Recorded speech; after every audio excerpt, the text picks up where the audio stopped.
मना करेलू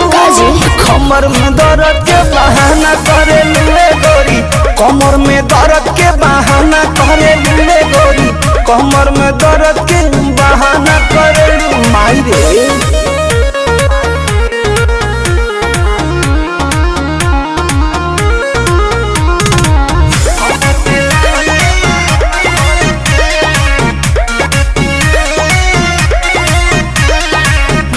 दुपहरिया में धरिया कवरिया में भागेलू कूद के ना आवेलू पजरिया में भागेलू कूद के ना आवेलू पजरिया में